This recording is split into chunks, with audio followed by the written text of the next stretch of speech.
Mm, mm, mm, mm, mm. And we're live. Greetings, Earthlings. What's up? It's your boy Thomas Berry. I am in today, somewhat, somehow taking up the slack. I shouldn't even say slack. My brother Lee Vaughn is off to a wedding. Uh, safe travels to my brother. Hopefully, he's enjoying his day. I'll be joined shortly by my sister Rashi, as well as my brother Rodney. And today we got a action-packed show. We're going to be talking about the Trump's attacks on Minnesota. And I'm a Minnesotan, so I'm going to definitely be putting my foot into that. We're going to be talking about the speedboat bombings. Oof. Have you guys seen what's going on with that? We'll be talking about the situation with the Supreme Court and how they've allowed the gerrymandering to continue inside of Texas. And last but not least, we're going to be talking about that fake fraud award that Donald Trump got over at FIFA. That dude thought he was getting the Nobel Peace Prize. He had that speech lined up.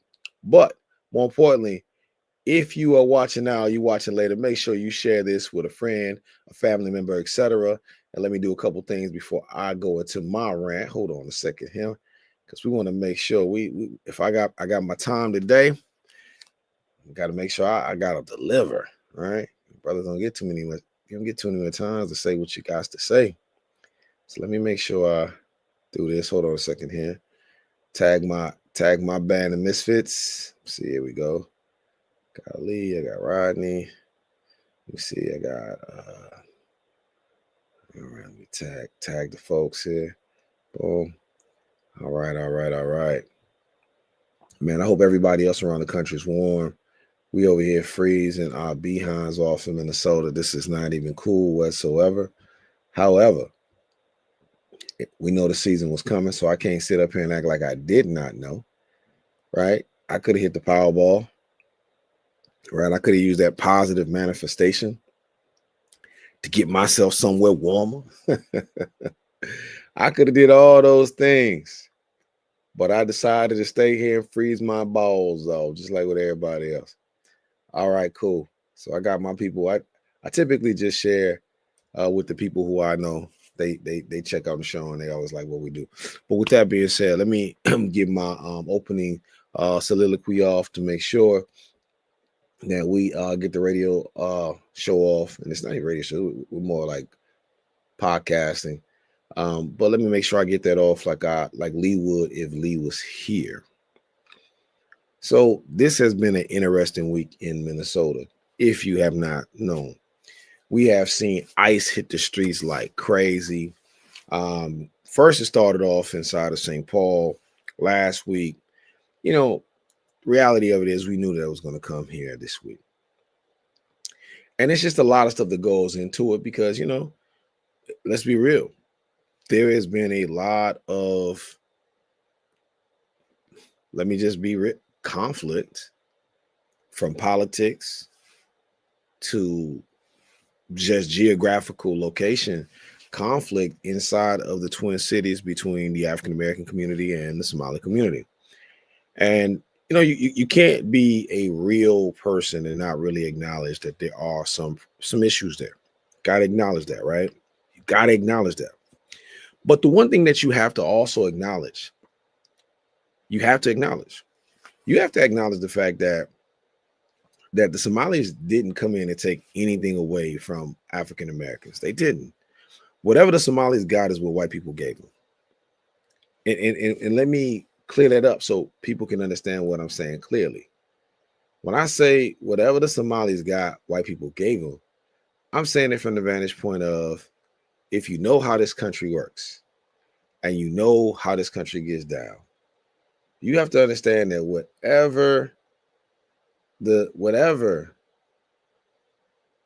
Somalis have at this point, white people gave them. And what I mean by that is they gave it to them when they got to the country. They made sure that they set them up in certain places and parameters.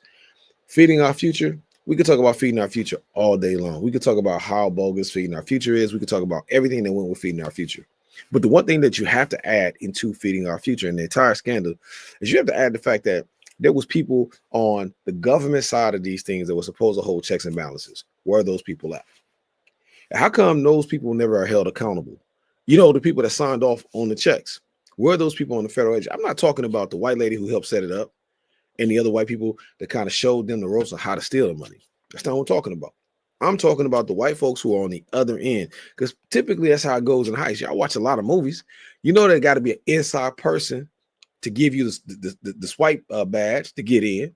It got to be another person to let you know what the alarm system's like. It got to be another person to, hey, that person is on the tower. They got to look the other way, right?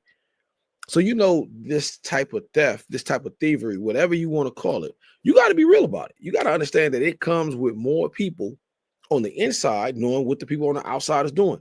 Do not believe for some crazy reason that these people are just committing this fraud by themselves. That's the first thing. The second thing we got to be real with too, being black in America, and I've always said this. I said this since George Floyd, and I'm gonna continue to say this. I'm gonna continue to say this because I feel like this is like the most thing that I can say about being a black man in America. If you never had this experience, then you really don't understand how to relate to other people. And let me tell you how I relate to the Somali community in this point. Being a black man in America, you know that racially profiling is real.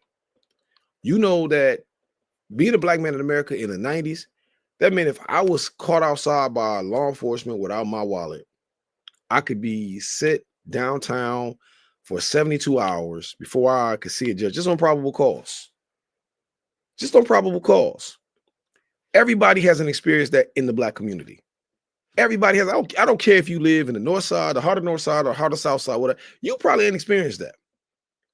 That's a black experience. That's a black male experience. And not every black male has experienced that either. Let's be real. But enough of us have.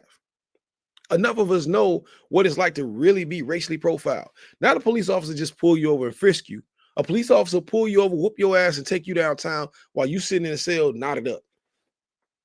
That's a real black male experience if you were born at a certain age. And this kid's probably still going through it right now. I'm older now, so I'm not in that mix, so I don't have to go through that. And I always keep my ID on it because you go through it enough, you understand what it's like to be selected out, pointed out, and say, hey, you don't look like you're supposed to be here.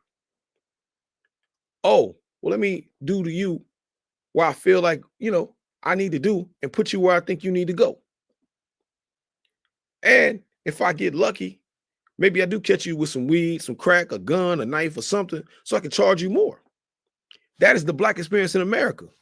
And part of that experience is Jabo down the block, who I don't know Jabo, might have been robbing people in the neighborhood. That has nothing to do with me. Jabo's 6'5", I'm 5'10". Jabo's a light-skinned black man. Long hair. I've always had a short haircut. Brown-skinned cap. But to the cops, I'm Jabo.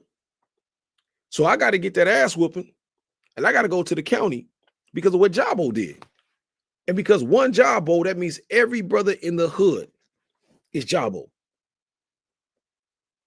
Or let's say it's Jabo and his gang of 7 brothers.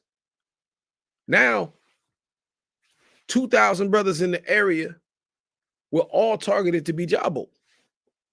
Because what those guys are doing, that means we are all doing it. And I'm going to be real.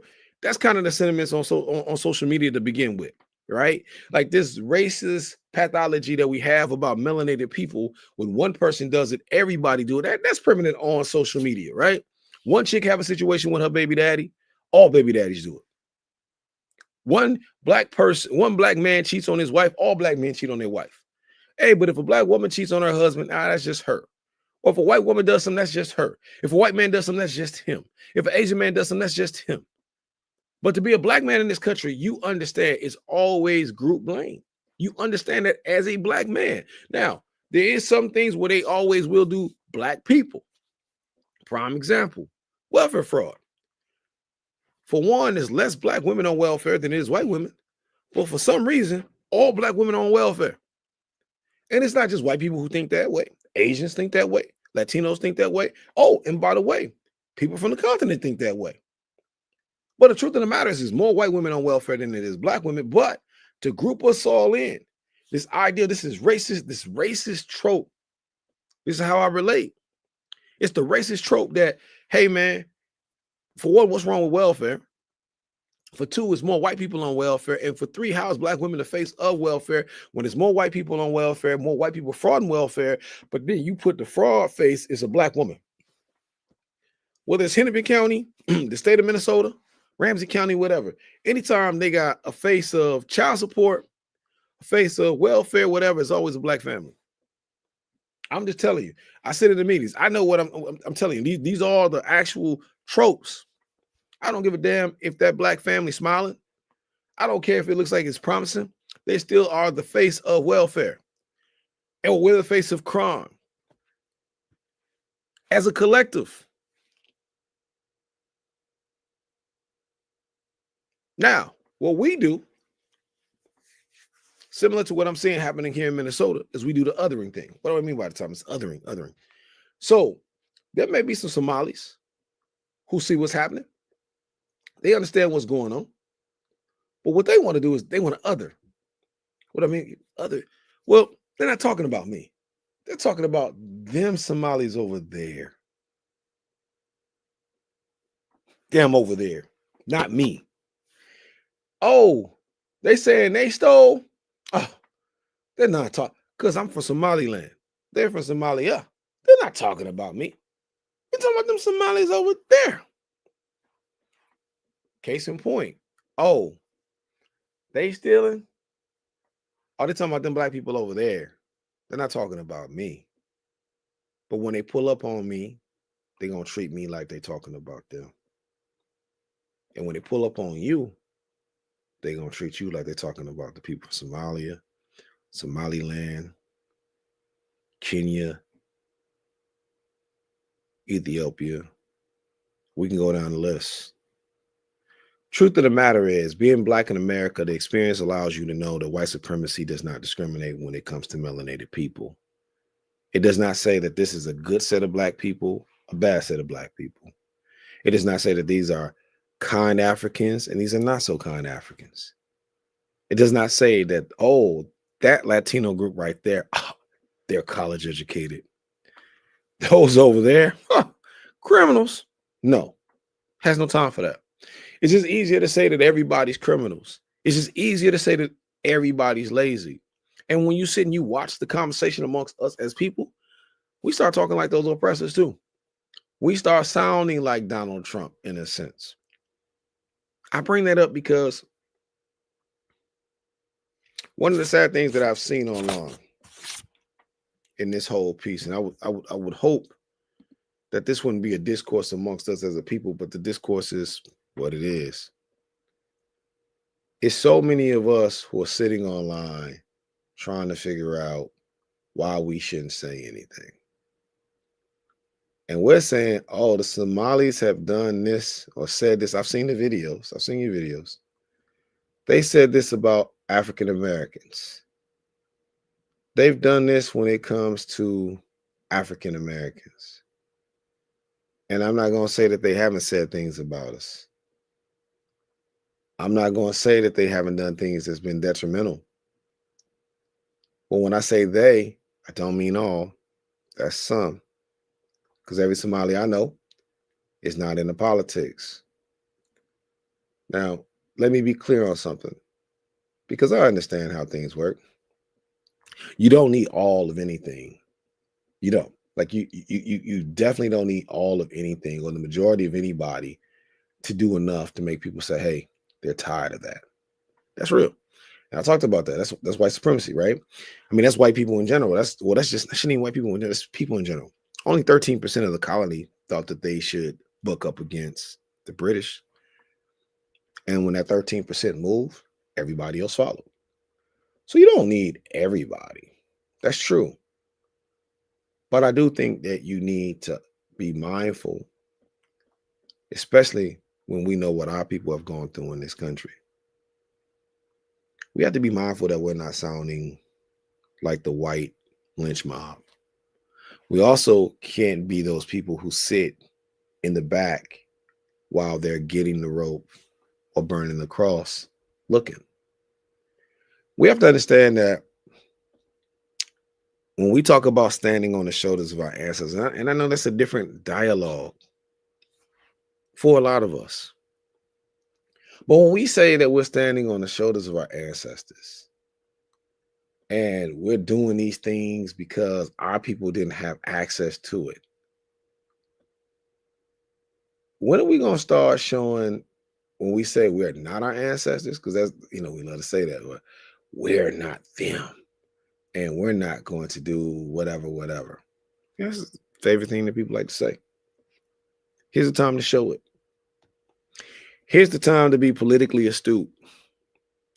Here's the time to understand that white people don't all get along with each other. No, the nations, they fought a 100-year war, but they created this thing called the United Nations. And when they have their disagreements, even when it's time of war, they'll put the guns down if they feel like the Chinese is encroaching on each other or one of them. If they feel like they want to come together and take some land from Botswana, they'll put the guns down. And what I'm saying to us at this point is that we have to become more politically mature, less schoolgirlish, because the schoolgirl thing is to always say, this is what somebody else done, versus saying, yeah, we got a difference. And no, I ain't with that feeding our future stuff. And no, I ain't with frauding kids with autism. But also know in this country, you got a right to due process. And they can't just go get the rope and hang you in the middle of town square. The law says that you have a right to due process. And if people are accusing you, you have a right to face your accuser. Let's keep in mind, the Somalis just didn't end inside of America just because they wanted to come. They invited them here. It's their guests. And even though those are our relatives due to our continental ties,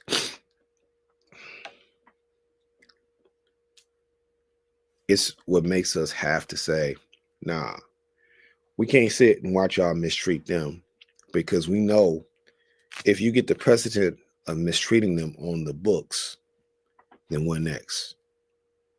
You could denaturalize us next. You can say we are not citizens next. That's the important part. And that's the part that we have to keep up with. That's the part that I hope we start focusing more on. It's not about what they're doing to them. They're practicing with them. They're practicing with them. There's still more African Americans in Minnesota than there are Somalis.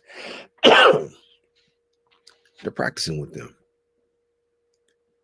And we have to ask ourselves the question again, as I started. If they were able to do this fraud, which they were able to do, and it's not all of them, but the ones who are, let's say they got 78 people convicted for feeding our future. You're telling me there's only 2 white people connected to that 78? So it was only 2 white folks that was able to make sure that type of money was able to go without no checks and balances? Nah, man, that's not how that works. Heists like that, a consistent stream, and keep in mind, the 2 white ladies who they caught were not the people that was on the government end that turned the water on. It wasn't them. It wasn't the people on the government side that was supposed to be looking to make sure everything was straight. It wasn't them. The question is, where are those people? Where are those people? Whether you look at housing, where are the people that's supposed to be on the checks and balances in housing? I sat in those meetings. I know what's being said in those meetings. I know that there was a situation in those meetings where conversations were being said, and those conversations were being said in a sense where people were upset on the federal under Biden about how the state was saying that they were taking federal dollars for housing to improve home ownership for African Americans, and African Americans weren't getting the money. And they didn't say Somalis were getting the money. They said there were other ethnic groups getting the money too that were also immigrant communities. But once again, That wasn't because the immigrants gave it to them. It's the white folks at the Department of Housing in the state of Minnesota who was giving this to them. Let's keep that in perspective. Let's not do what we do where we're just like, hey, we're just going to blame the melanated people. No, let's make sure that we are not becoming the white lynch mob ourselves. Let's make sure that we don't do the othering ourselves. And more importantly, let's keep in mind, if we sit quiet and we hold our grudges and we say we're going to let what happened to them happen to them, sooner or later, they'll take all our allies and it'll just be us. And I ain't even going to say allies. And allyship, there's no permanent friends or enemies in politics. It's just the ugly truth. Sometimes they're allies, sometimes they're not, depending on our interests. And sometimes interests do collide. You have the same thing with your siblings at home. You have the same thing with your friend group. You have the same thing with your co-workers. Sometimes y'all share ideas and sometimes y'all collide. No permanent friends, no permanent enemies. Keep that in mind. But more importantly, don't become the white lynch mob. Don't start pushing your finger down on this group, thinking that's them and othering them, when sooner or later, this is coming back to us. I'll end on this. He said he wants to denaturalize citizens. You a citizen, black man. You a citizen, black woman. Or you sitting it out. He said he wanted to denaturalize. He pretty much told Ilhan Omar, go back to Africa this week. Matter of fact, he did say, go back to Africa. I grew up in the 80s. You know what racist white people would say to black folks all the time? Go back to Africa. Take your black ass back to Africa. A great scene on Do the Right Thing. And what does the white boy say? Take your spear chucking ass back to Africa. There was no continental Africans they were talking to at that time. They were only talking about us. Keep that in your head as this conversation keeps going. And stay in solidarity with people for doing right. Because if not, it may be you next. All right. With that being said, I was hoping I'd be joined in by Rashi or brother Rodney, but if not, we're going to hop right into it, man. I'm going to show this video. And we're going to go into it. This is a video of Donald Trump yesterday receiving this award from FIFA. Let me see. We got it queued up. Okay, it's queued up. So we got to talk about this. I'll hop into that, man. And y'all know how it is when I take over. I'm gonna mix the videos in a little bit, and then we'll have conversation and dialogue on that. So let's start here. We'll talk about Trump, and then we'll end it out on the conversation with about Minnesota again on the back end. All right, here we go. All right, cool, right here.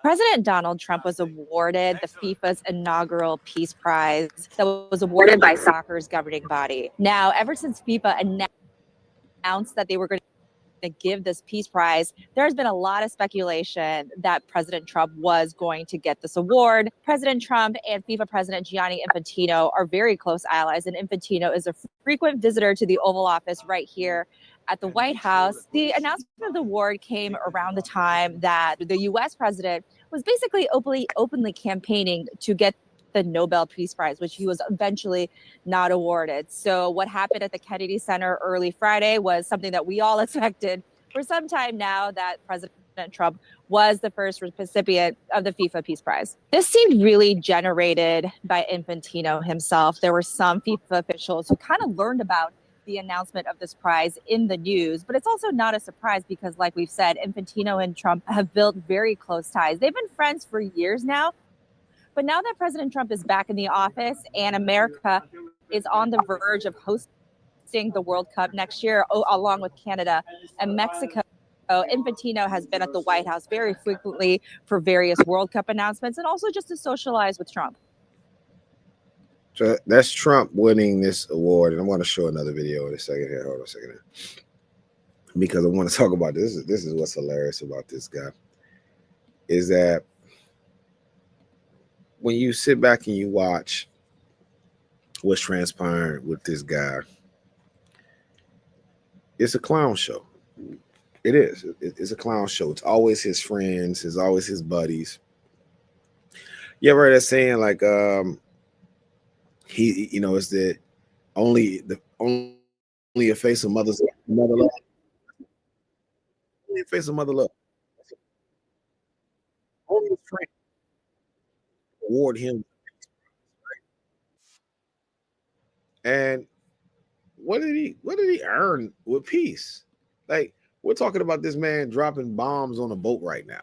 That he ain't got no business dropping bombs on a boat. We're fighting inside of this country left and right. ICE is on the streets fighting with citizens like crazy. There's just the worst type of non-part. It's so partisan inside of DC. It's stupid crazy. We're talking about redistricting so that Republicans can either control the state or Democrats can control the state. This brother is the equivalent of the chair in the Boondocks. Like, he is the chair that's thrown in the middle of the crowd and everybody's just fighting and taking off on each other. That's what he causes. Even inside his own cabinet, they're fighting and arguing and all of this craziness because of him. So when I see things like this guy is the guy who's getting a prize for any type of peace of what? Like, bruh, there's no thing more funnier than seeing this quacky guy getting an award for peace. And what it shows me is FIFA is as corrupt, and I wouldn't be shocked if the same guy that handed him an award was a PDF as well. Hey, Brother Rodney, how you doing this morning? Blacknificent. What'd you say, brother? Blacknificent. All right, that's what's up, man. So look, I want to show another video real quick, and this is Trump giving a speech about the award. We're going to switch it up a little bit today, so we don't have to talk as much. We can watch videos, let everybody see what's going on, and then we can just come back and chime back in, all right? So let me show this other video real quick. Hey, Sister Rashi, how you doing? I am late, but I am ready. I was downstairs making grilled cheese sandwiches with my granddaughter, so I'm here now and ready to rock. All right, so let me show this video right here. Let's get straight to it. Veronica, his incredible wife and partner and everything else you can be. Veronica, thank you. He was so good today at the FIFA Awards. We had the FIFA, and it was an award. It was an award for me, I can tell you, but it was a draw. And they say over 1 billion people were watching, and there's no way you can beat tonight what you did today, because that was one of the greatest opening to an event I've ever seen. And he was in rare form, so I assumed the voice stayed with him all day long. But this was today at about 11 o'clock in the morning, broadcast all over the world. And what you did this morning was incredible. So thank you very much. And I said, listen, we're friends. A lot of you saw that. I said, Andrea, we're friends. So this is about 4 weeks ago. So do me a favor, could you come over and sing for me that night? And he said, yes. I said, oh, that's great news. And we have almost all of the Republican senators, and we have a lot of very distinguished House members, mostly Republicans, to the best of my knowledge, all Republicans. And we have our cabinet. And I have a lot of enemies because everybody wanted to be here tonight, everybody. And then I said to my beautiful wife, who did a great job with the Christmas trees and everything, I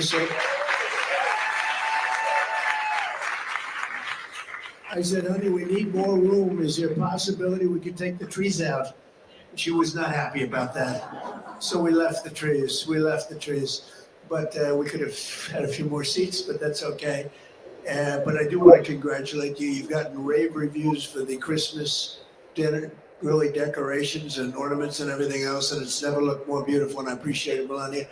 And I appreciate the two of you being with us tonight. And we're going to hear a voice, the voice of an angel. It's a voice like very few people have ever been able to achieve. And I've had a lot of great friends. One of your great friends was Luciano Pavarotti. And as you know, he was a great friend of mine. And between the two of these men, I don't know, it's a flip. It's a flip, very different. There's a sweetness about yours. There's a power about his.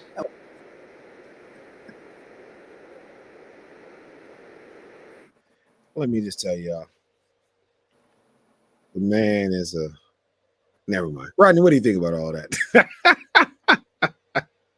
I think it's a farce. That's what I think, in the truest definition of the word, farce. And the amazing thing is, you would think that he had won the Nobel Peace Prize versus something that was made up to gain favor from him. Mm-hmm. Because it doesn't look like he plays any soccer to me. Man, you know what? And I would, that's the odd part about it, right? He doesn't play soccer much. Well, I mean, it don't look like he played much of anything. But for them to hand him that award at a time where he's being questioned about bombing these boats in Venezuela. Peace? I mean, it's one of those things that where I'm almost asking myself, like, do these people not understand that there will be life after Trump? Do you realize that the amount of butt kissing you're doing and the amount of foolishness that you're doing during the Trump administration, when he's gone,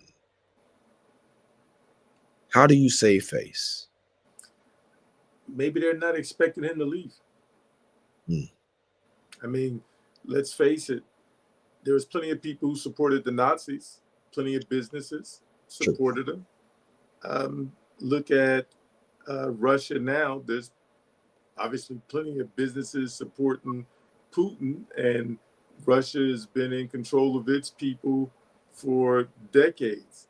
So maybe they're. I mean, look at North Korea. It's been in place. That's right. for That's right. decades. Netanyahu, right? So you even get people pretending like Bibi is not in power as a dictator.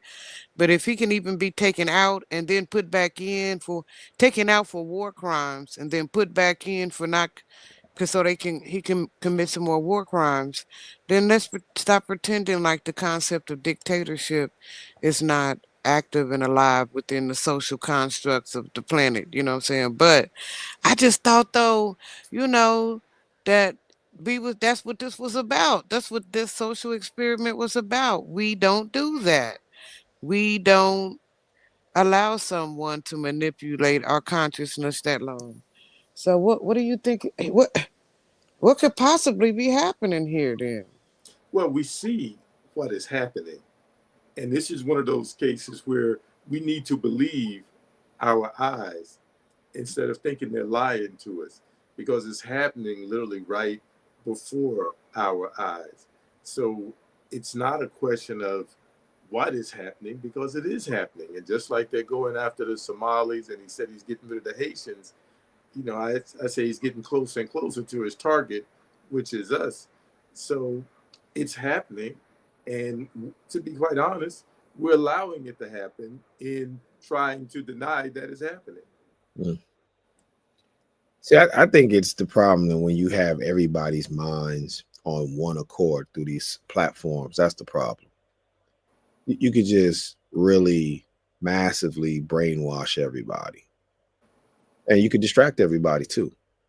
And so I think it's easier, Sister Rashi, to steal from people who ain't paying attention. You just give them something else to look at.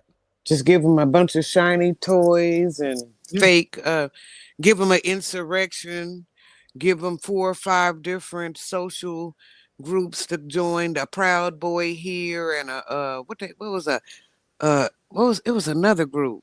Patriot Front. Patriot Front. Hey, honestly, Party. at this point, they considering them Hell's Angels to be the biker Hell's Angel kind of group is another subsector of these people who are needing to be put into a fold.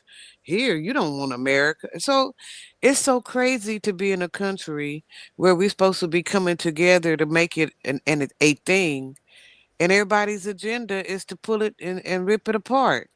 And then I'm like, okay, let's rip it apart and then reveal what?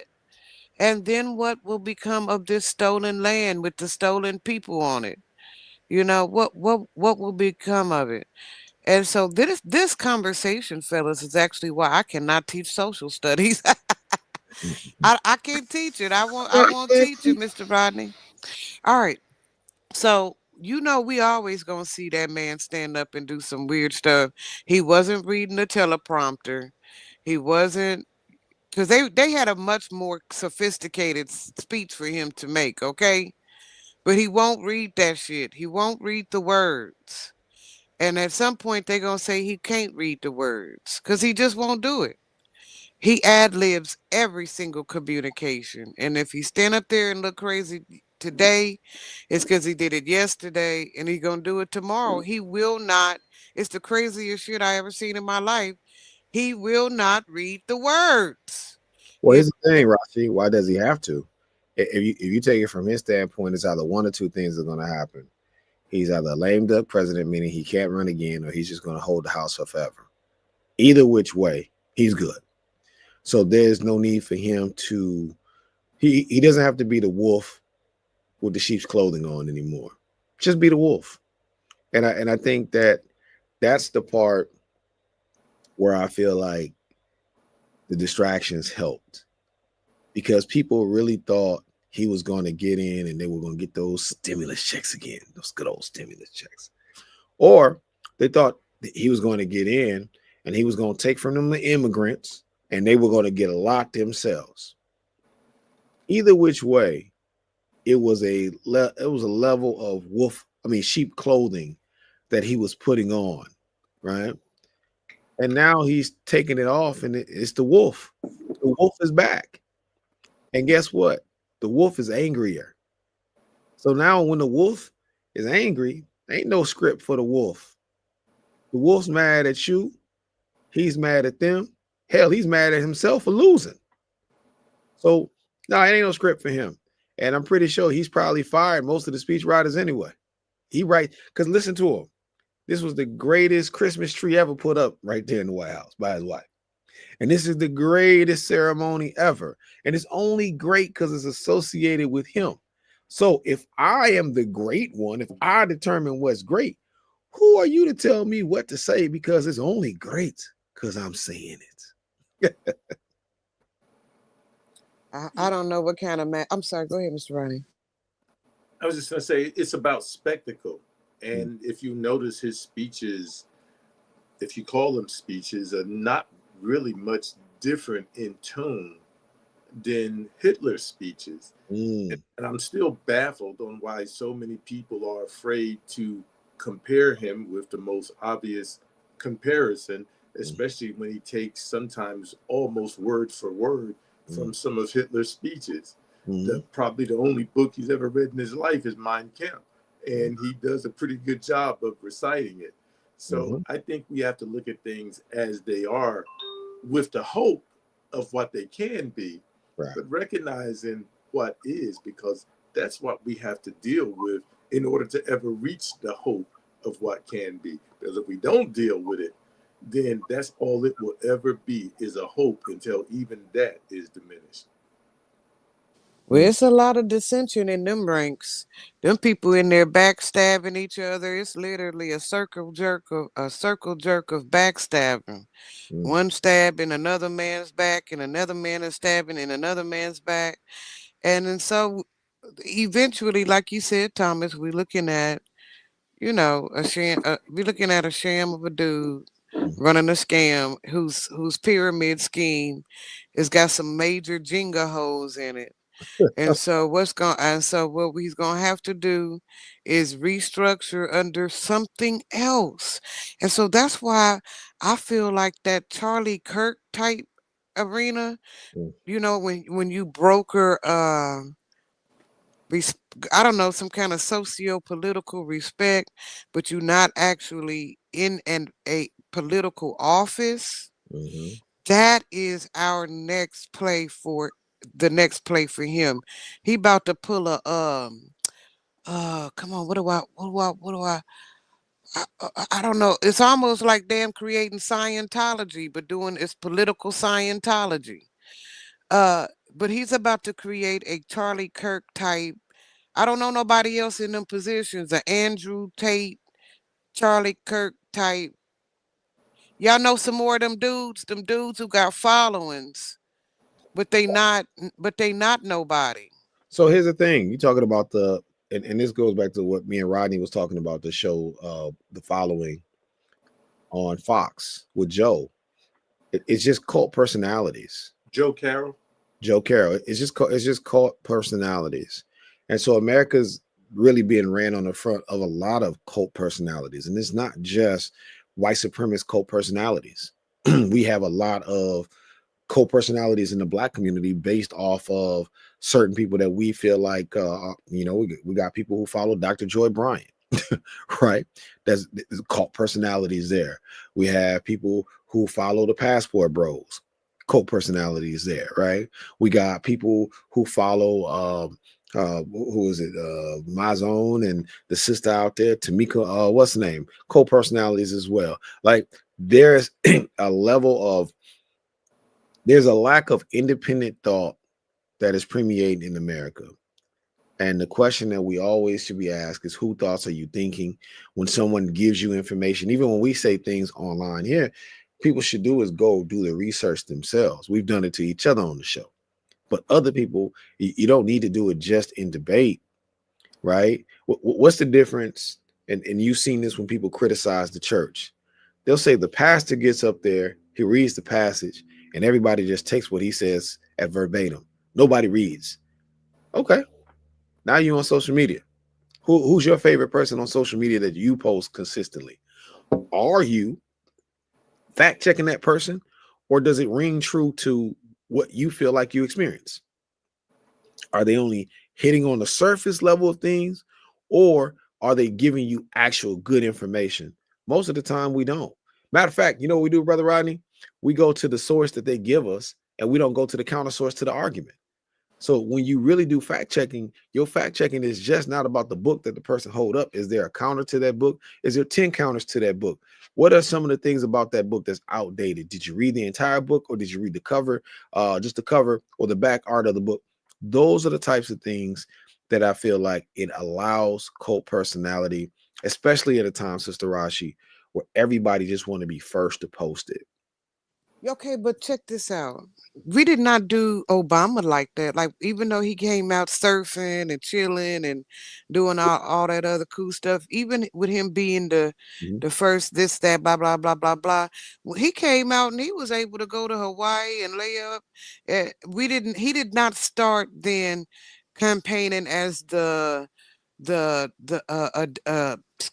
new progressive democratic no longer he didn't come out with a cult. He didn't come out and try to foster a cult. I mean, he had already for real brokered one for real, but he didn't come out and try to do nothing with it and mobilize it against or for anything other than maybe a couple of hey, I really like this candidate here and da, da, da, da, da. Maybe that's but it wasn't with a following. There's no whatever obamatruth.org Mhm. that where he has an organization where he's mobilizing hundreds and thousands of that's not. But I'm telling you, as soon as, even if he get impeached, because like you said, some gonna go down, as soon as one of these scandals finally pan out, or we just ride or die with him down to the end of his presidency, he's finna slide into this weird.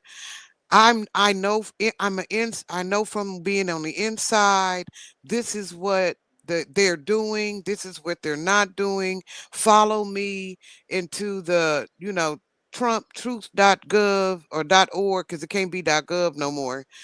Trump truth.org, and everybody who is signed in with all them weird prep, them preppers, the they all gonna sign in for this other quasi political movement from a guy who's gonna claim he said he was from the inside. He was an inside outsider. Okay, so we're not going to be able, even when we if we get him out the chair, what he's going to take is he's going to take more people with him. He's literally fishing in political waters for a soft political guru type position later on down the road. And I No, don't think we're prepared for this shift he's going to make where he does socio-political behavior, like whatever your joke Carol type, maybe not that intimate, but definitely on a higher up level with all the, with whatever connections he's made with the beef industry, whatever connections he's made with the NRA or whatever.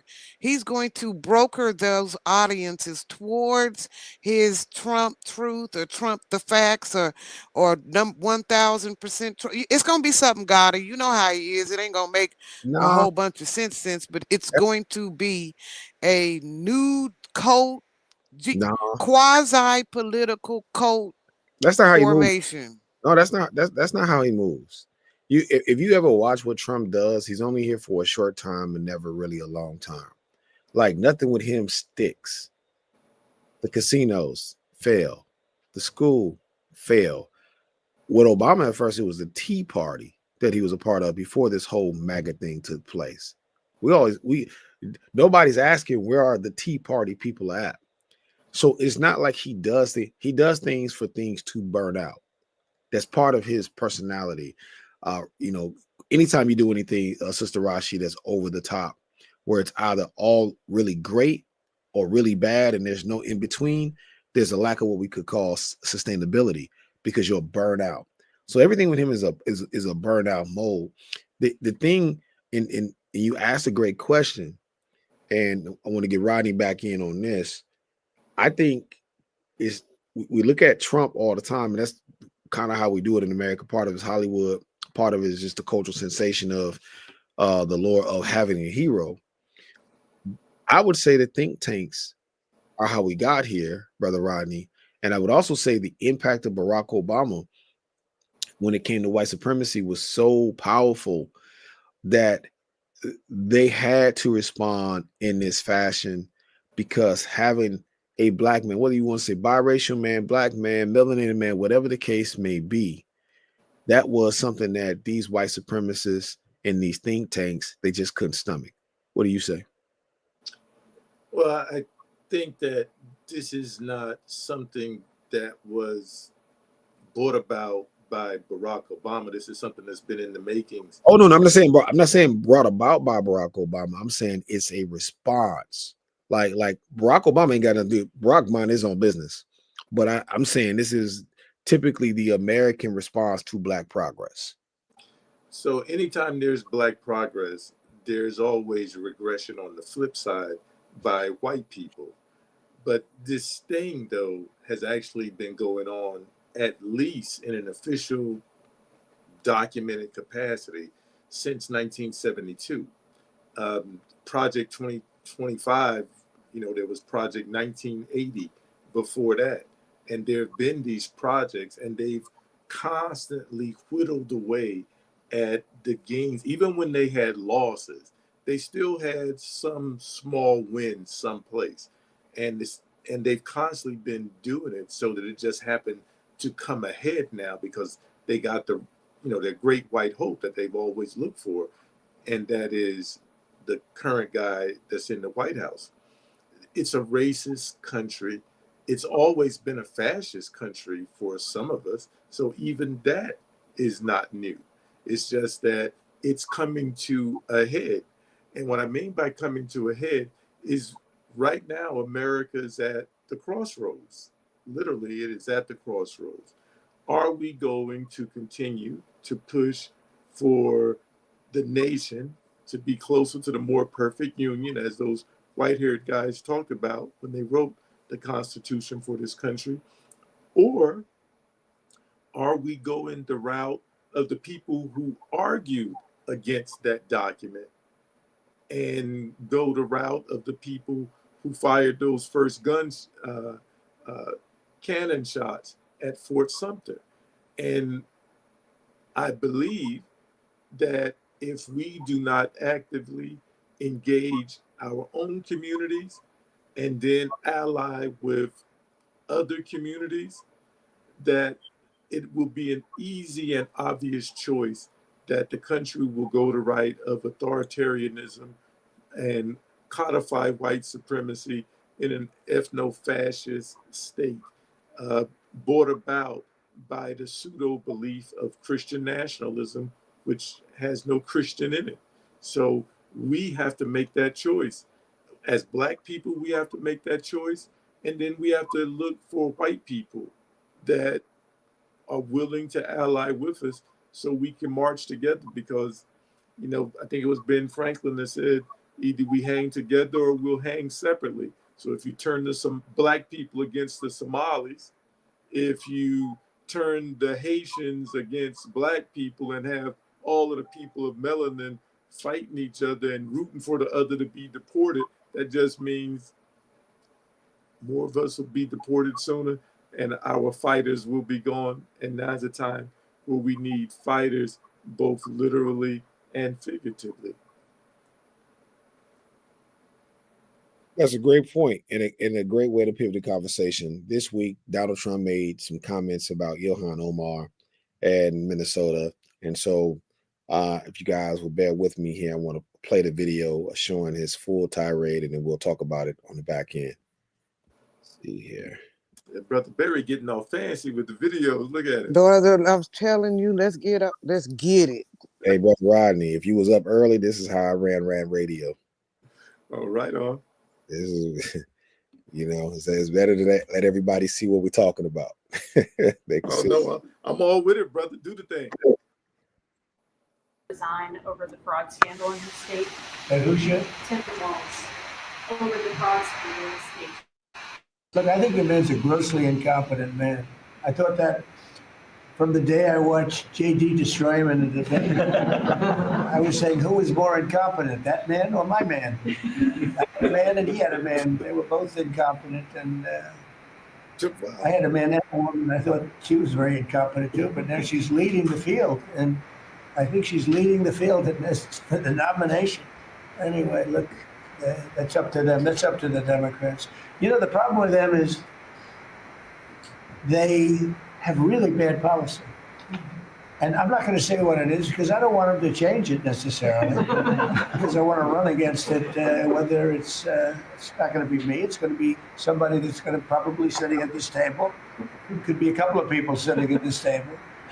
Could be a couple of people running together sitting at this table, you know, but I want them to win because we've done a great job for this country and I want that to be carried forward. And, you know, I think we have a tremendous bench, really a tremendous bench.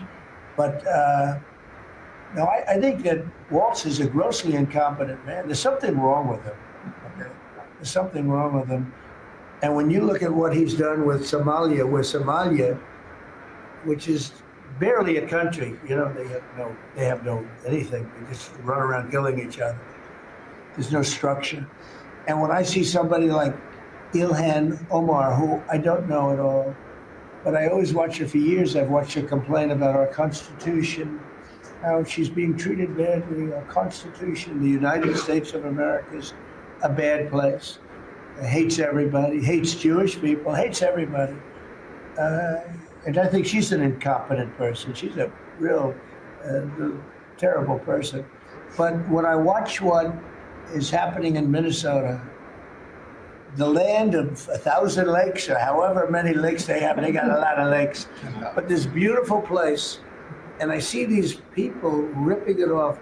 And now I'm understanding, and you're gonna look at that, Scott, I hear they ripped off Somalians, ripped off that state for billions of dollars, billions, every year, billions of dollars, and they contribute nothing. The welfare is like 88%. They contribute nothing.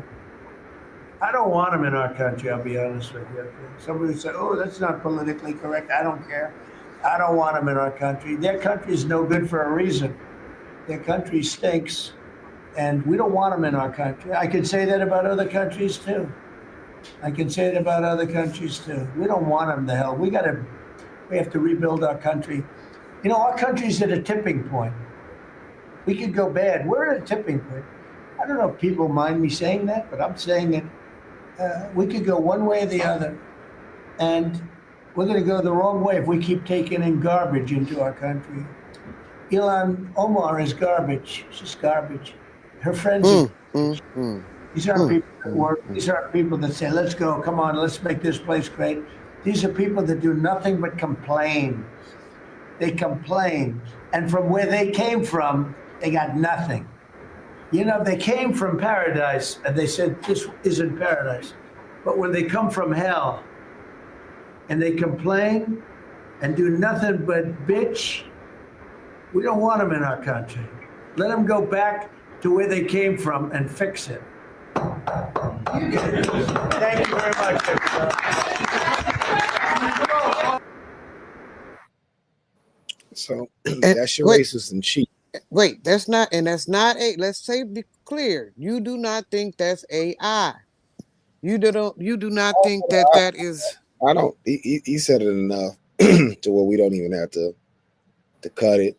It's raw. It's right there. It was pretty much go back to Africa. It was pretty much every racist trope that you could have about, he called the woman garbage. They cut it a little bit in there because he was talking about some other stuff about her. And it just all depends on when you catch the speech, because a lot of it is edited. And he said worse things during that tirade. But what I want people, and this is about you guys and less about what I got to say. I live here. Well, Rodney, what do you think when you hear that, brother? I thought I heard a racist white supremacist who is using the buzzwords like any fascist or authoritarian to appeal to their base. First of all,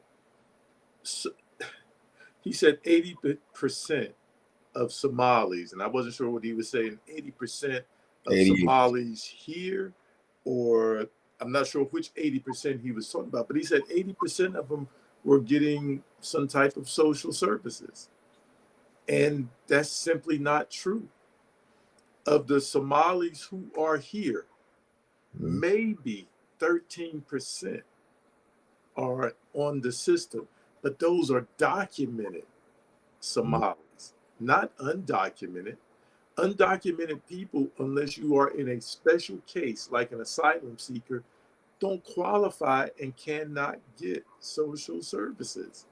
So the number of 80%, he throws out huge numbers that reach his base, because some people, like you said, won't do the research. They'll take it at face value, but it's simply untrue. Here's the other thing. In order for people from Africa to immigrate to America, usually they have to have some type of professional degree. Most of the people who come are educated people. Most of them have to pay us some money, or their families pay some money. So when he starts saying that they have nothing, again, these things are not true. As a matter of fact, they add to America's economy. Even the undocumented ones who are here, which is a very small percentage, which may be roughly, and I just looked at their own website, maybe 3.3% of the Somalis that are here are undocumented. Maybe. Very small number. But most of them who work, which is a lot of them, pay taxes, but cannot get the benefit of those taxes.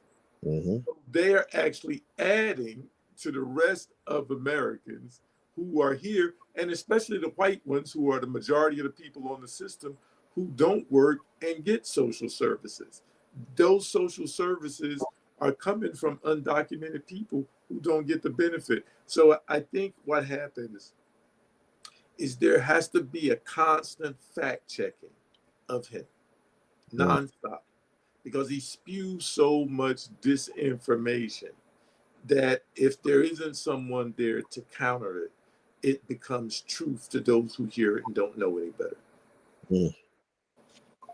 Mr. Rashi, your takes? I apologize. I was trying to get logged in correctly because apparently there are two different ways to get here. I apologize for being missing for Mr. Rodney's uh, portrayal. But hey, it's all. I'm a member.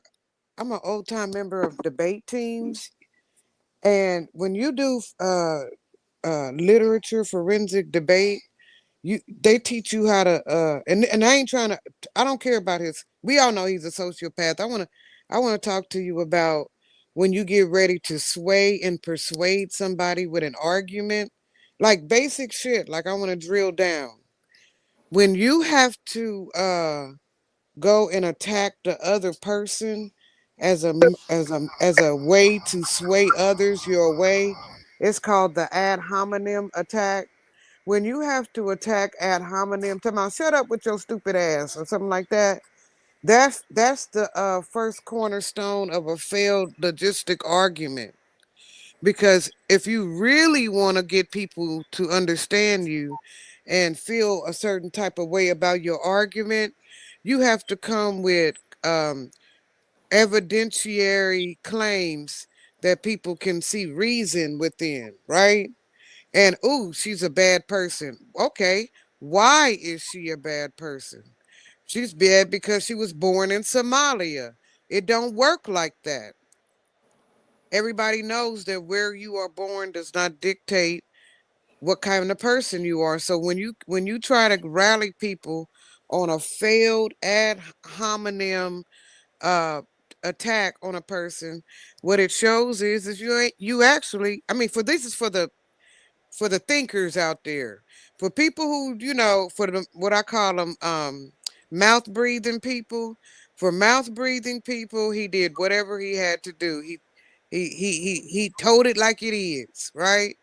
For thinkers, though, they sifted through that entire tirade for logic. Like, why shouldn't we accept Somalis here?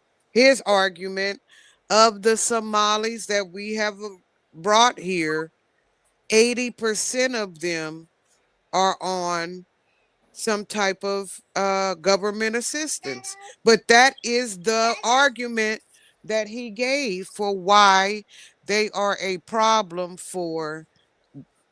I'm not now. I hope you don't think I'm trying to side with him. I'm trying to explain when you say this is bad, and then they say why, right? He say why is because they are a drain to the overall system of whatever state that they are in. And he attempted to use Minnesota as the cornerstone of that, just like he said Baltimore was rats and roaches, just like he said that, he attempted to use Minnesota as his next wave of ICE related, anti-American no more immigration type behavior. So, cool. If you want to warn us against immigration, you have to show where immigration is negatively affecting this nation, right? If you tell me cities that take in immigrants or sanctuary cities, that's what we call them, by the way. And Minnesota, I do believe, is a sanctuary location. And I don't know about Las Vegas, Nevada. I don't know if it's a sanctuary city. But when you take on immigrants and you allow the government to bring them in, you already know they're going to need help. You don't take in Swiss, the Swiss as a sanctuary case.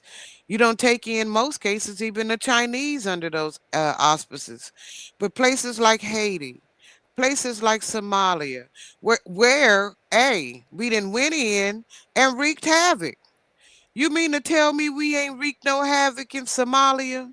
Especially after we done got mad at them for taking the robbing them rich people off the coast of Somalia out there, because Somalians used to have to pirate the open seas still, all the way up till hell. They'll get you today if you ain't looking around real smart. They'll get you good today.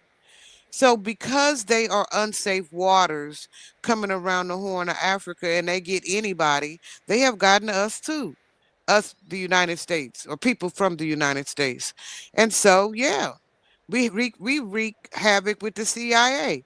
We wreak havoc with the whoever else do operative work out there on the east, out there in the west out there. We're out there. All right. So whoever's out there doing those operatives, they ain't skipped Somalia. And so that comes with what? Failed, it comes with coups. It comes with coup d'etats. It comes with placing generals in places of countries where the general is incapable and the country gets ran over like they tried to do Venezuela, like they about to try to do Honduras, Mm-hmm. like they damn near did. Hell, let's go see what Guam looked like, because I know it ain't doing right. So if we are truthful about what he's mad about, it's when you have to pay the piper for what you did. We still pay Japan because we dropped a bomb. We still pay, other people because we did stuff there. We was off in there doing stuff. And so when you do stuff to nations, you agree, like Vietnam. You agree to take in such and such a many Vietnam Hmong people, right? And then you drop them out, but you don't hear him saying nothing about the Hmong. You only hear him defaming the African immigrants, right? So let's do it. Let's create a coalition, a Pan-Africanist coalition, right? But we too busy being African descendants of slaves. We're too busy being foundational Black Americans. So the Pan-Africanist movement that we need to counter the sentiment that he just got through tirading about is dead in the water already. We already trying to chase the money, so we separating the cause. I think he feels safe about it because honestly, we letting them feel like they could do whatever. You can do whatever to the Hispanics. You can do whatever to the Africans. You can do whatever. Let's do whatever. And But as long as, what did you say, Rodney? As long as good white folks sit by and let them do something to everybody that don't look like them, it's going to be just like that. Rashi, let's be real.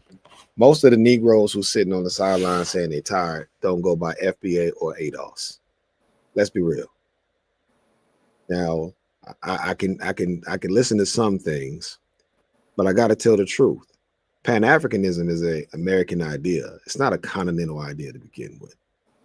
And part of the issue and part of the constraint living here in this state is that there's videos floating around right now of things that were said disparaging about African Americans by even Ilhan Omar, saying that our community was jealous of theirs. We have to stop with the idea that all the burden is on us. The burden works both ways. People have to sit, have conversations, and put the differences aside. White people fought a 100-year war. And then they created the UN as a way to figure out a way to sit down, have conversations, even when it's wartime, to come to a better agreement. When John Henry Clark said that the African throughout the diaspora need to mature politically, this is that time that the political maturity needs to take place. Conversation needs to be had, and whatever your differences is when you're under attack, you put them aside. No different than what you would do with your siblings at home. No different than what you would do with your brothers on a basketball team or your brothers in the military. When you're attacked, you stop fighting with each other and whatever it is, and then you try to figure out a way to work your differences out. The issue that we had is before he started this tirade, we're asking to come together with other people. We're not together ourselves. So first we need to get our house in order so we can come together. Then we can come together with other people. And that's what they've been feeding on. But we sit on these social media platforms and we say things about each other. I know for a fact that inside of Minnesota, I can speak because I see the statistics and the data. The Somalis are the quickest to get off of the welfare rolls in the state of Minnesota. They have the shortest amount of time on welfare in this state. That's not hyperbole. That's the facts. He doesn't know that because he doesn't look at statistics and he doesn't look at data. The other thing that we have to be real about, and it's a difference. There's Somalis that are here from Somaliland, and there's Somalis that are here from Somalia. Two different places. And let me tell you, they all don't get along. I spent the last 2 days inside of Carmel Mall, which is in South Minneapolis, which is what they consider a Somali mall. You wouldn't believe how many of them do not get along with the elected officials that everyone else know. They all don't like Ilhan Omar. They all don't like the state reps. They don't like Omar Fatah. They all don't believe in the same thing. They don't. But they do understand that they're under attack. And they do understand that it's not fair. They also will tell you, the ones from Somaliland will say, hey, we have nothing to do with the Feeding Our Future scandal or any of those other scandals because we don't get involved in those types of businesses. We typically own our own business and we typically do this, and this, and we try not to mess with these government dollars, period. But if you don't have a conversation with them, how do you know it's the difference between those who are from Somalia or those who are from Somaliland? That is the difference. And that's the part what I always say that white folks have done a good job with all melanated people across the world. Not having people sit down and discuss things without them being in the world, being in the room, without us talking about the resources that they provide, with us learning from each other, the differences, and then putting those things aside. And that's what this moment is calling for. That man literally told her, man, he pretty much could have called her African booty scratcher. Let's be real. Oh man, come on now. That was my No, favorite insult of all time. I mean, come on. I mean, because that's what they say when they're mad at us. That's the thing that they constantly bring up with us. Listen to what he's saying. Oh, what they didn't play on that video was the round of applause that he got while he was insulting her, and the people that were laughing in the background. And by the way, those are all his cabinet members, the people that he's saying that may run again and run everything. Keep that in mind. That's how they feel. That's their sentiment on the situation. And Right. And while he's on the sideline, this is what I'm trying to tell you. That's their voting base. He didn't already told them. I'm going to create a database of people y'all can tap into that are going to follow you because they know you are endorsed by me. And the truth, Trump.truth or machine or whatever. And so look, he already done figured it out. Who he going to roll onto his platform so that he could, still control it from afar. Trump is the pharaoh that believes that he can take the riches to the next life with him. One thing that he says and two things that he does is another thing that he does. I don't think he's setting anybody up, and I think when he leaves, he's going to torch everything because that's just who he is. He's not even going to leave any for his children. And one last point, and I want to say this as clear as I can. It's amazing. Even in the state of Minnesota, we can talk about the fraud with the Somali community. We can talk about that. That's like a real conversation. So it's not like you have to avoid that conversation because it's true. There are some Somalis who have frauded the system. But Trump has been president since January 6th? That's when he got sworn in. How many billions of dollars have he stolen from the American public? See, that's the question. See, you're talking about somebody else stealing. How much have you stolen? How have your son-in-law, how have your son, how have your daughter, how have they lined their pockets up? How many billions of dollars did you allow Elon Musk to steal from the federal government? And if we were really having a true conversation, that's what people would be saying back. And I will say this much. It doesn't feel good if I was Ilhan or anybody else to not see enough of the American elected leadership on the DNC side ripping to him on what he has been saying and displaying this week. That tells me that there's a level of fatigue there with them as well. And I would just be cautious because when your allies sit back and don't say nothing, in my opinion, that means that they're siding with your enemy. He ain't gonna do nothing but call them nasty. That's his favorite word. They're nasty. So, okay, but speaking of things that your enemies and people planning attacks, what about these dudes? These dudes who thought they were going to take over, they're going to reinstitute enslavement on that island. Do you have footage of that?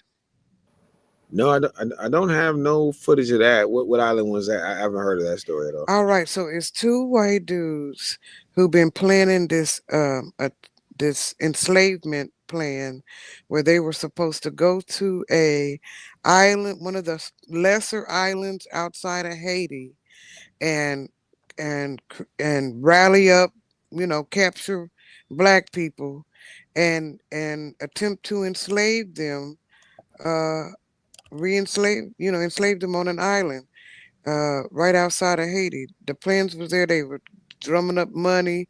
They were supposed to be getting boats and whatever so that they could be the only ones able to go on and off the island.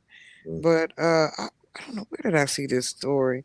I want to say I saw it on one of the kind of podcasty shows I listen to. But Okay. it's supposed to be some dudes trying to reinstitute Caribbean enslavement by purchasing an island and capturing and descendants and putting them back on there. But I thought perhaps you guys had heard about that. Now, I haven't heard of it. I mean, don't get me wrong. I just try to look it up and see if I can catch it on YouTube, just in case it was a video or whatever.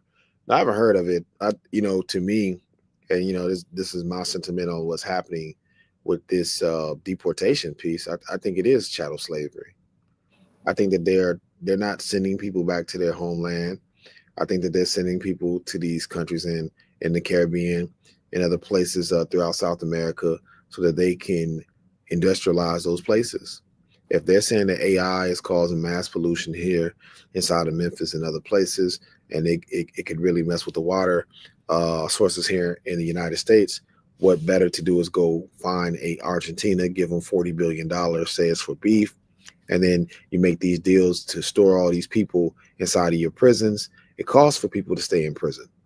There's a cost attached to prison because you have to feed people, you have to pay for housing, and then you have to pay people to guard those people. So why would they take that type of burden onto themselves because the United States wants to empty out what they are considered their criminals?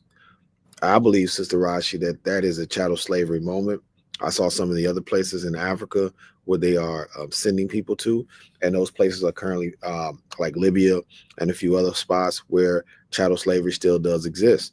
So I haven't seen that island, but I would not be shocked if that was happening because the ideology of it all is really permeated from the United States government. And I'm just not buying that you are taking these people to these other countries and just putting them inside of jail cells where they don't have out dates, and how they're going to get back home once you release them out of jail. Like, these are the deeper questions that people need to ask. Like, yo, how does this make sense? We complain about how much prison costs here. How are they sending people elsewhere? And who's funding that bill? Because it only works it's like here inside of Minnesota. We have this place called Appleton, Minnesota. They shut their prison down. Man, those people on the news, Rashi, crying for these folks to reopen the prison, because without the prison, their economy is so bad. They need more prisoners. They need more people locked up, etc., so that they can make money. Just telling you what I've seen. So to me, who's covering the cost in these other countries? What is the benefit of having thousands of people who don't speak your language, who don't understand your cultures or your customs, to be there? And if you can arrive at zero with those things, then what is the benefit? I see free labor. What you say, Brother Rodney? Well, going back to what Sister Rashi said, it was what I've been able to find on the story is that it was actually an island off of Haiti that two white men from Texas were going to take over and turn the women and children, notice, and children, Right. into sex slaves, which sounds like Sound like American slavery to me. Sound like Epstein Island all over again. Could compare it to Epstein Island. And so it is a real thing. I think they were indicted in November. They were caught and they were indicted. But, to what you said about, I think we just have to be realistic with what's happening. And what's happening is that white supremacy is trying to assert itself, not just in America, but throughout the world. And now that America, as in its president, is leading that charge, it is gaining a foothold. But we also have to recognize that roughly 68% of population/countries in the world are authoritarian countries already. Mhm. Once America, if we don't do our part, adds our 300 and roughly 40 million to it, it just means a slightly larger percentage of the world falls under the authoritarian banner. Because the authoritarian banner happens because the good people don't do what's necessary to stop it. And there actually are more so-called good people than the bad ones, but it's the bad ones who are willing to act, instill fear, and quell the good ones. So in America, what we're seeing is what is very predictable. An authoritarian who has the power to expand his range outside of his borders. And in the Western Hemisphere, there is not a single power, probably not even all the powers put together, that can withstand the might of the American military. Venezuela, I believe, has, is it the second largest oil reserves in the world? Mhm. He said that if America wants oil and somebody else has it, America should have it. And when you say have, possess, how by you could add adjectives on whatever means of possession, but he says America should have it.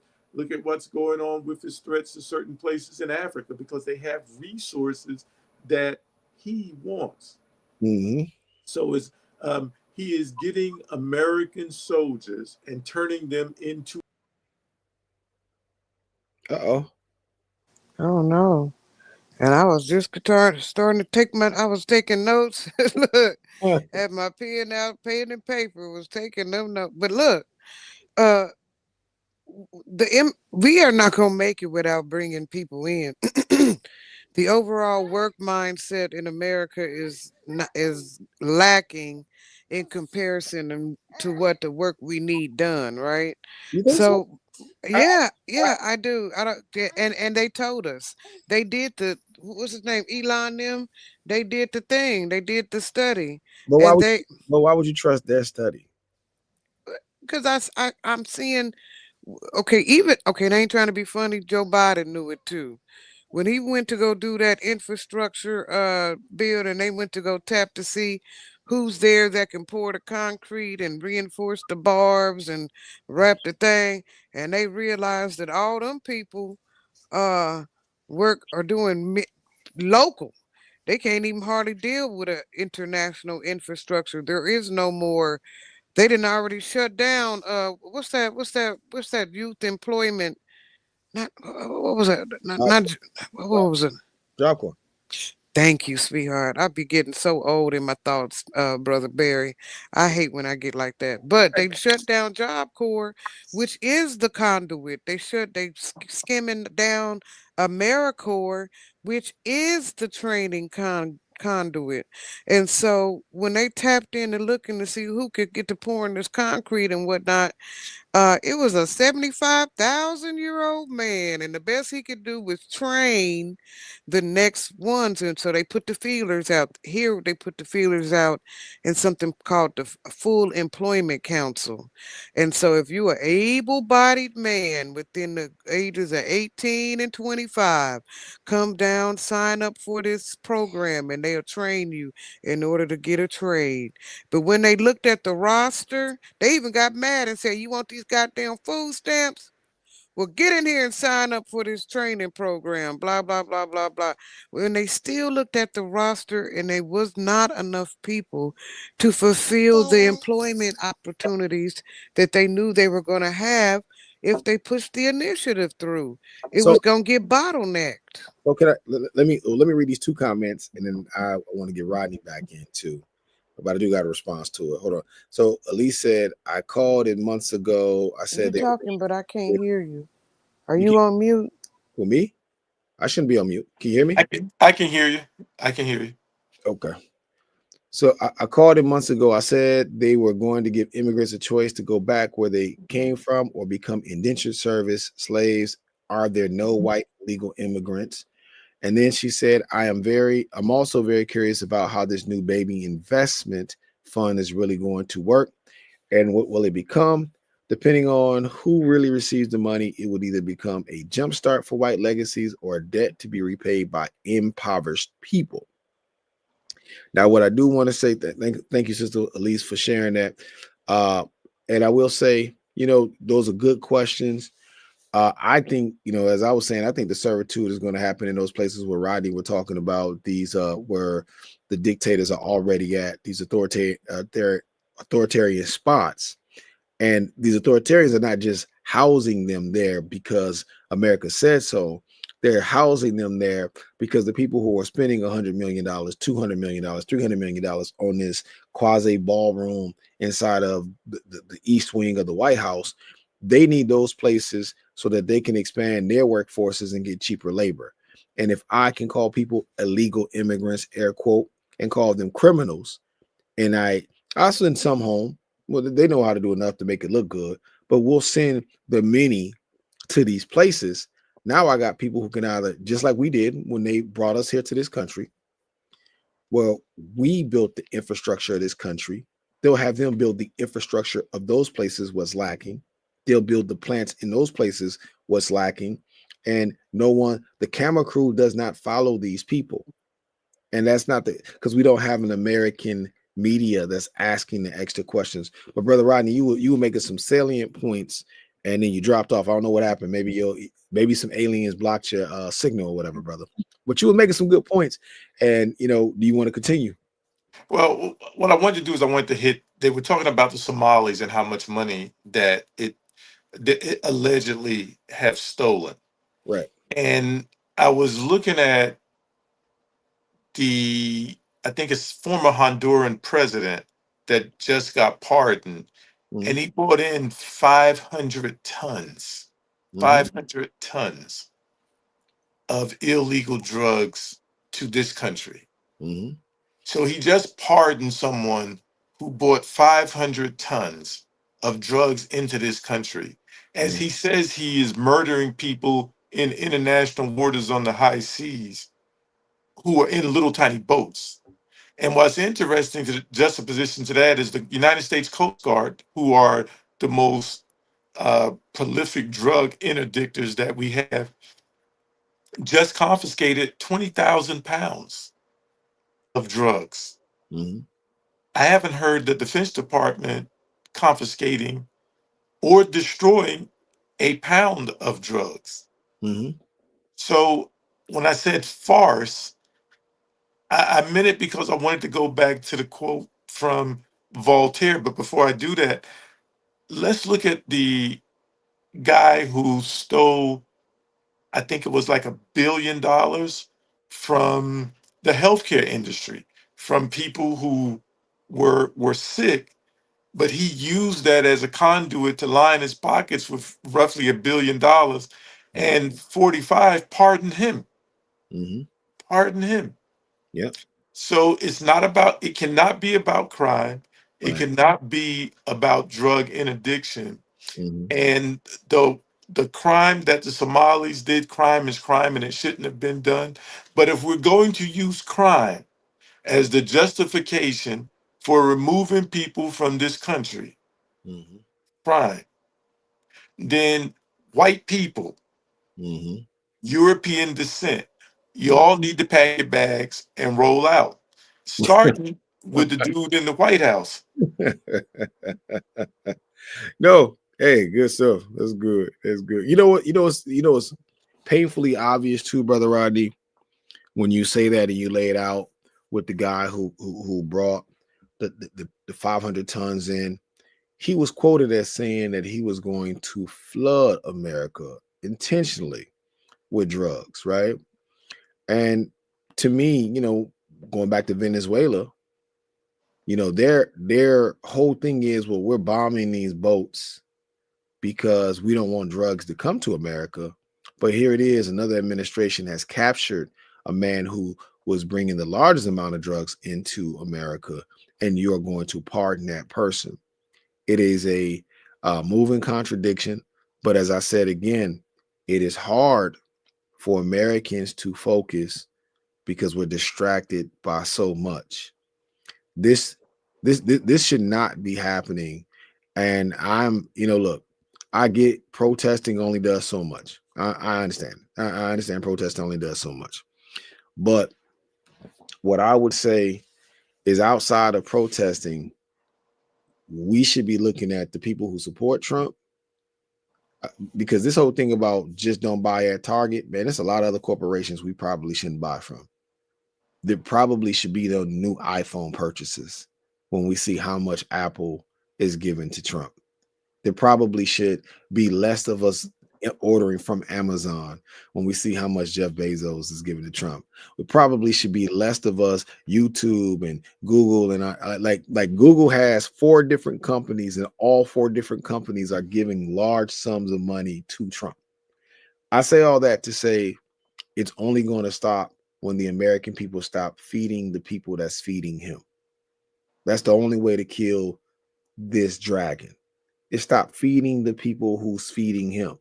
Yeah, you might be mad at Target about the whole DEI piece. And I'm not saying you don't have a right thing, but there's a lot more people that's doing a lot more harm outside of them as well. And I will say, the more that they feed him, the more crazier it gets. So the quote from Voltaire is, if you can get people to believe in absurdities, you can get them to commit atrocities. Facts. And that was sort of a thing that was put out there, but I hope people can see the reality of Right. that quote more today, maybe than ever before. Because what you have is this farce of things Yeah. that are far from true. He Mm. said that 300 million people, 300 million Americans were killed due to drugs. Mm. The country only has roughly 340 million people in it. And the strangest thing is, most of my neighbors that were here last year are still here this year. The streets are just as crowded in Las Vegas now as they have been. So maybe Las Vegas somehow missed it, but the majority of our population is still here. No, right. So I'm gonna tell you what your problem is. See, you the one with the problem. You didn't go to Trump University. That's the math at Trump University. That's the math at Trump University. See, it's the greatest math in the world. Okay. Did I miss the segment on speedboats? No, What? we're gonna go into it in a second. There. well, the thing is that those, I call it a farce absurdity. It is an absurdity. And Mm. people do believe it. Even with the thing with the Somalis, I hear people, I hear some black people too, which really, really disturbs me, saying, well, yeah, they did that, they need to go. So just all of them. Because that's what white people have been saying about black people for years. First of all, they set you up by making laws to make it harder for you to survive. Remember, when we got emancipated, they said the first thing you need to do is go back to your former slave owner Mm-hmm. and ask him, because majority were hims, ask him for that job that you used to do for free and him to pay you. Mm-hmm. They said that's what you're supposed to do when you're emancipated. White people almost immediately started making vagrancy laws, loitering laws. Matter of fact, there was a law, you had to work. If you didn't work, you could go to jail. And so then what did they do? They immediately says, you know what, we're going to set up a system so those same people who were enslaved can Mm-hmm. now be legally imprisoned. Yep. And then we're going to do something called convict leasing. That way, the same plantation owner can go and now lease that same former slave to work for him into perpetuity to pay off the debt of his bond, i.e., became a bond servant all over again. And here's a direct link to that. We hear about Angola, and I'm not talking about the country. The I'm prison. talking about the prison. Mm-hmm. Angola is a prison today that at one point I believe had like 75 to 80% population of black people, though we didn't commit 75 to 80% of the crimes. And it's still where a large portion of our leafy vegetables come from today, picked up by people who were put in jail on trumped up, and yes, the pun is intended, on trumped up drug charges, so that they could go and pick those vegetables so that they can be sold by a corporate entity Yep.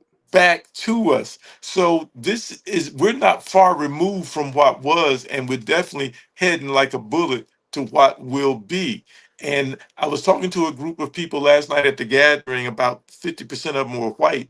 And what I told them is these things are happening because for too long we turned a blind eye to the atrocities of black people, minimized it, otherized it, justified it, right? And now those chickens are coming home to roost because just like the Italian people that were there last night, I said, now remember, you all were officially designated as Negroes when you came to America, and that didn't stop until 1908, fairly recent time.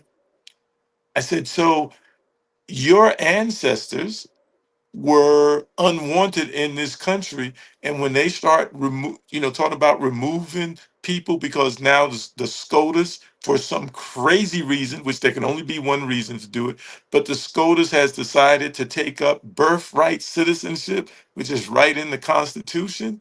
Birthright citizenship has always been targeted towards black people, like all of these other things. They're saying they're going after the immigrant because once they say they're going after the brown immigrants, because you notice they're not sending people back from white countries, European countries. Once they go after the brown immigrants, all of a sudden they can change it to all you 1.5 million Haitians that are here, you need to go overnight. Well, you put a Haitian and an African American side by side until they open their mouth, if you even get an opportunity, you cannot tell the difference. And so now they're going after Somalis. And so you put Somalis next to a bunch of black people, depending on the group, and you won't be able to tell them either. So this is a direct attack on black people to get rid of that provision in the 13th Amendment that gave us citizenship. So black people out there in the listening audience who think it's okay to deport people. Here's another one.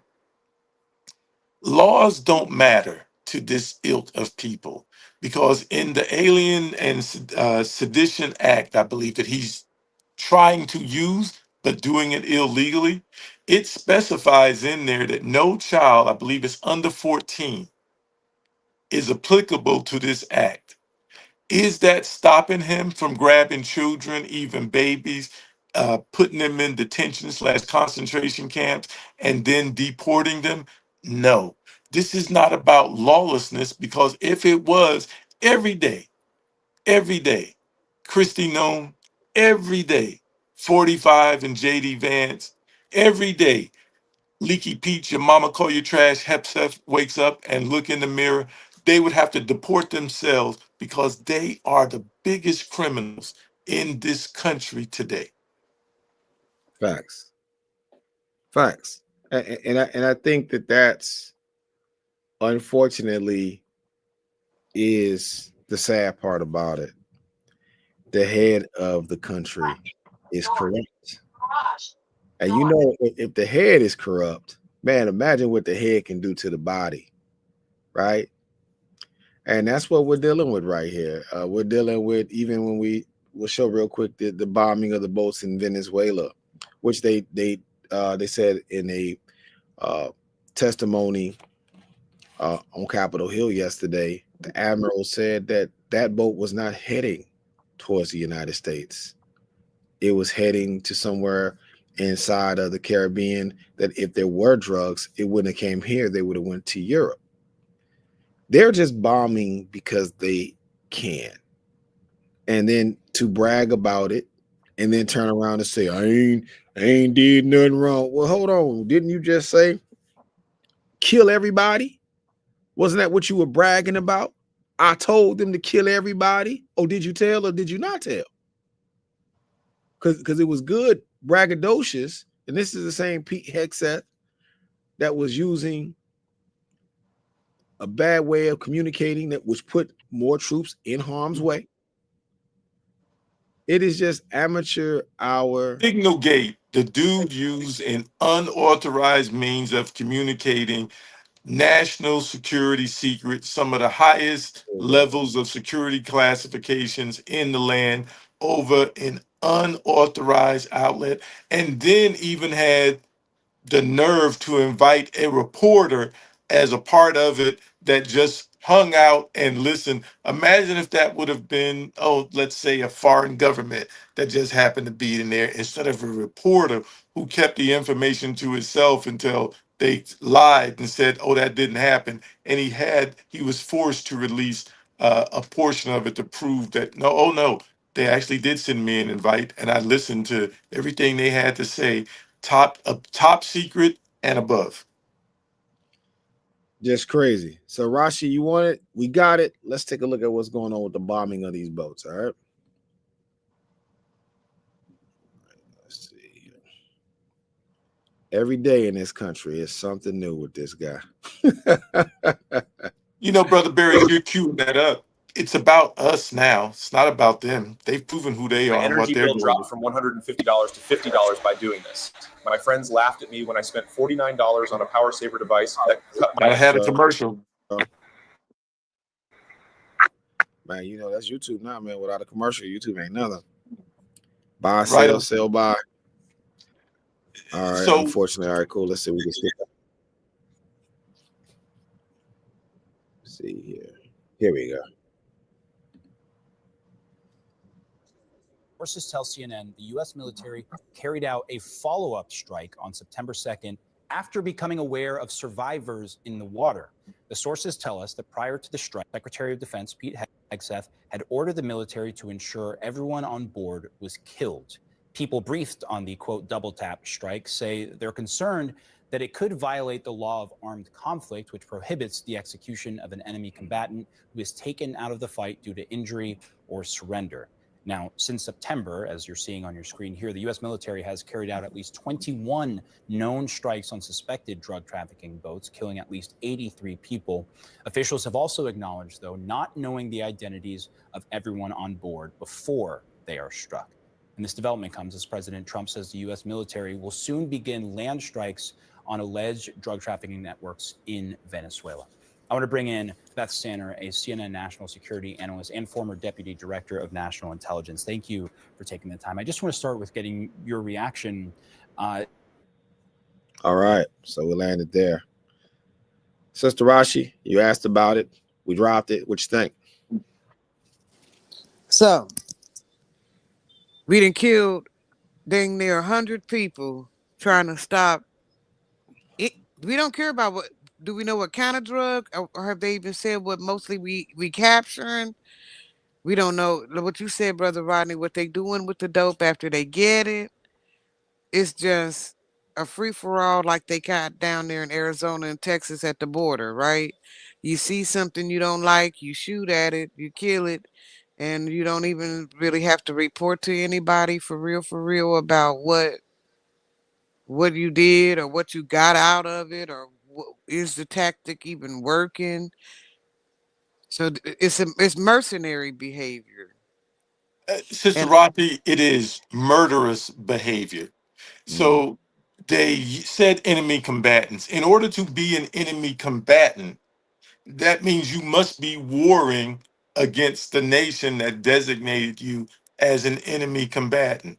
In the United States of America, only Congress has the power, the authority to declare war.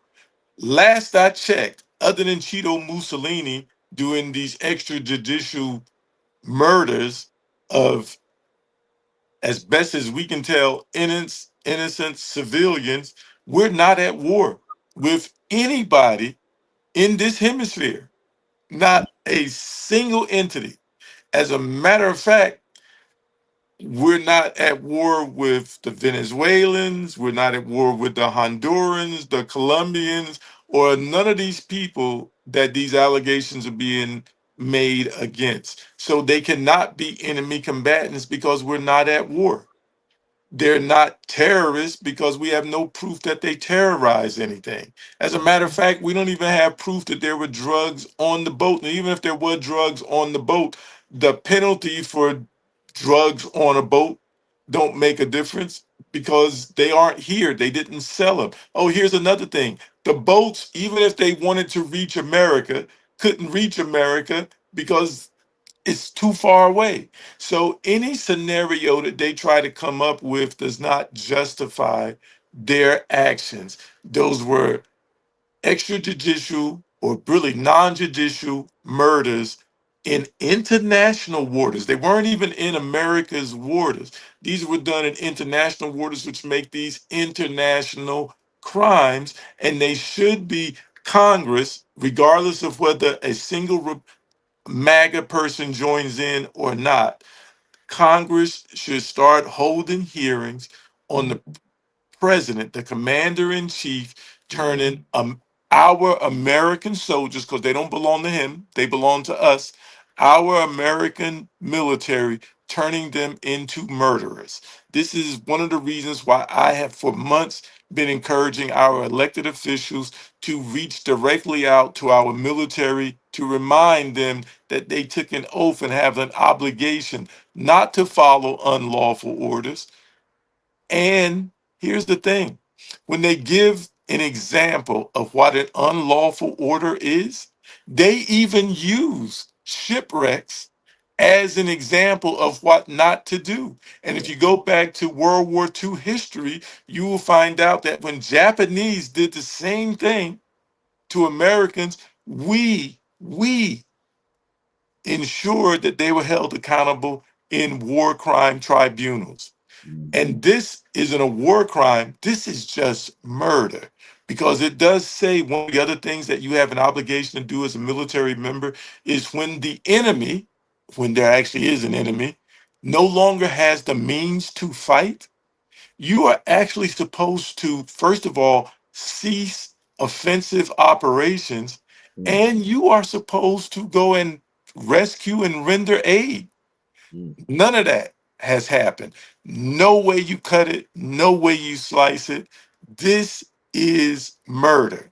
And if Congress declares war, then it also becomes a war crime. But until then, it is simply murder and a crimes against humanity. And I urge everyone listening, if you have members of your family in the military, or work in any law enforcement capacity, intelligence capacity in the government, please talk to them.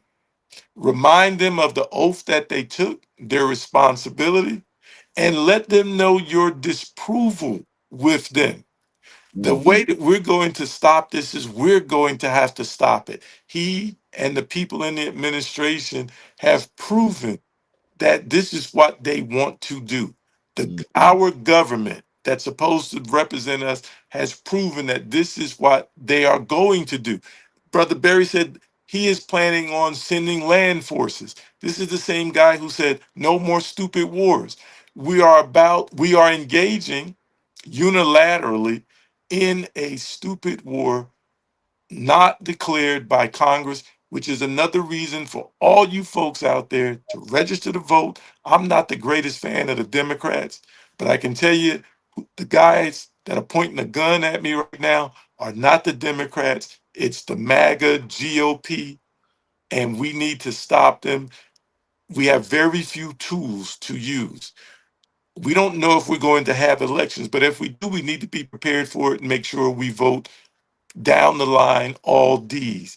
But we also need, before we get there, because we may not get there, we need to stop what is happening. You need to talk to your local electeds to have your police arrest ICE when they come into your community.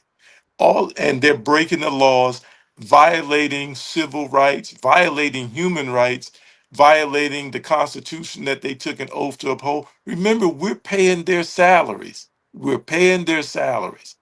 So We're can I give because I've been critical, so I want to make sure that I'm even-handed.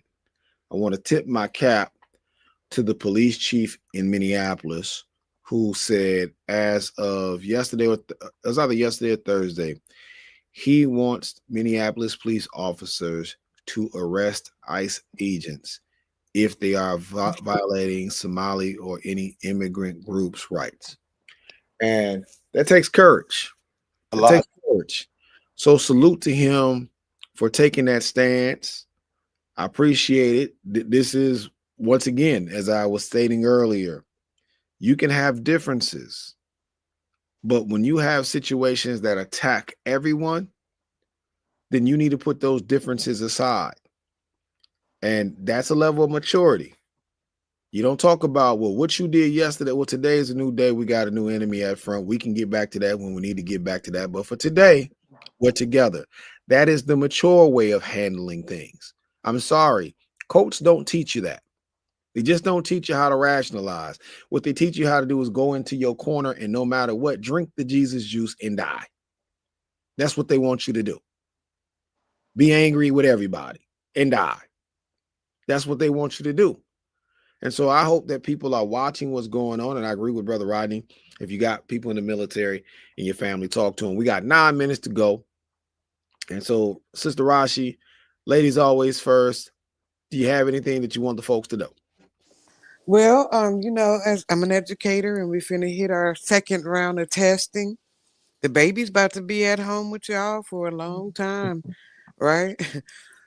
We're about to test them to see what is it? What do you have sitting at home with you for the holidays? So if you get information about your child's education, grandchild or niece or nephew, and you know it ain't right, please sit down with that child over the holidays and ask them what the end game is, because it ain't looking good out there, brothers. Other than that, I personally am going to sit and relax for the holidays, and I'm looking forward to it. I'm a week and a half away. Right on. Brother Rodney, what's on the tap? So one of the things that I'm doing is sharing the word about a new app on the scene called The Watch. And I even had the unfortunate opportunity to be in need of it. I presented it to my group at the gathering last night. They jumped at the opportunity to sign up on it because this is a way that you can track ICE. You can track police who are doing bad jobs as well as those who are doing good jobs, and recognize that. But it's also something that's very easy to use.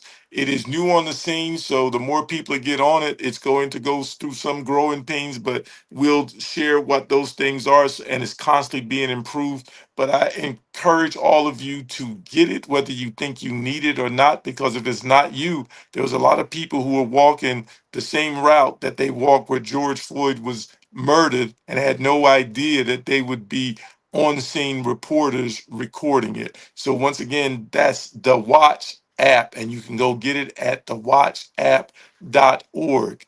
So one of the things that we're doing here is we're starting a letter writing campaign, postcards to our elected officials demanding that they protect us from ICE, and also demanding that our local law enforcement arrest them when do the same thing as up there in Minnesota, as well as demanding that our law enforcement remind our military never to follow an unlawful order, because if they can do it on the high seas, it doesn't take much for them to do it right here in the streets of America.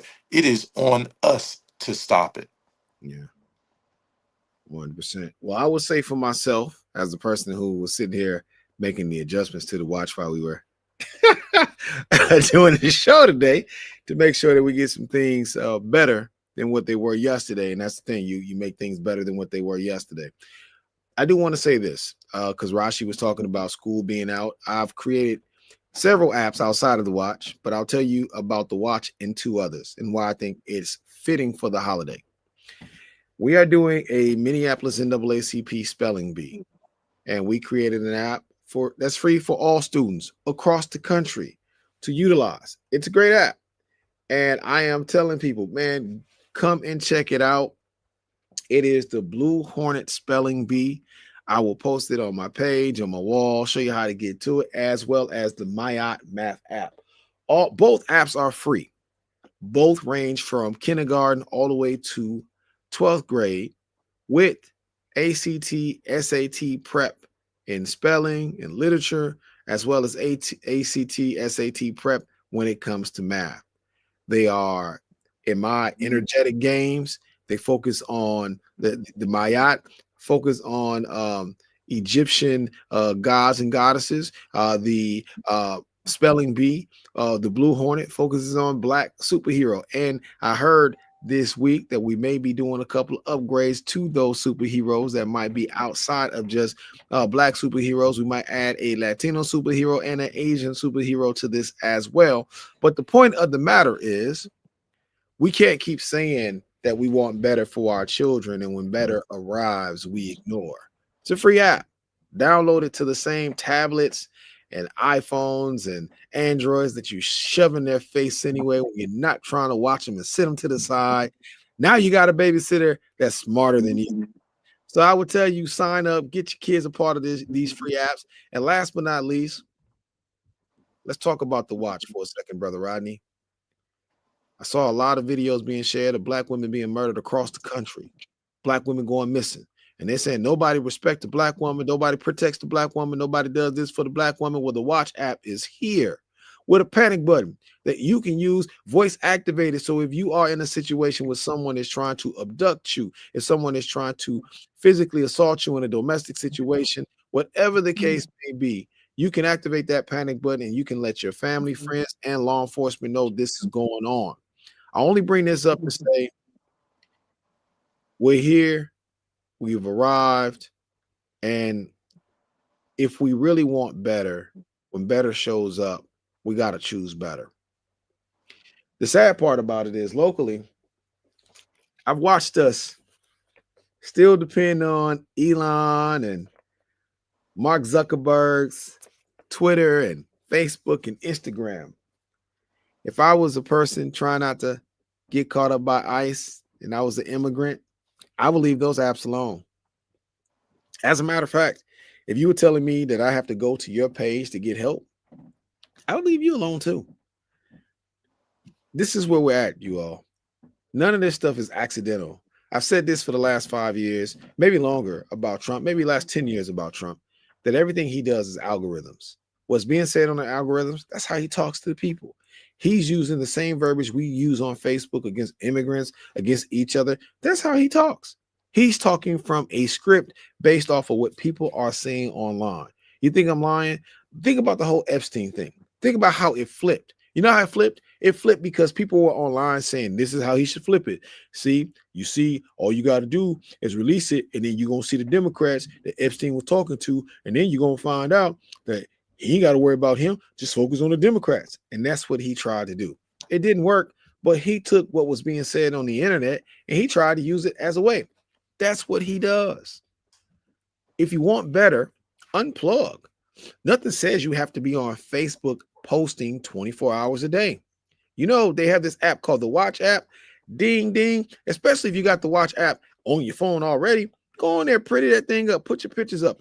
Put up your cover photos, and the same post that you're putting on Facebook, guess what you can do? You can do the exact same thing on the watch. You can share posts. You can do all those things. Now, look, this is the only thing you can't do, Brother Rodney. You can't bust it open for the public. It ain't that type of app. And we ain't got no dating service yet on that app, but we do have a dating app. Just saying.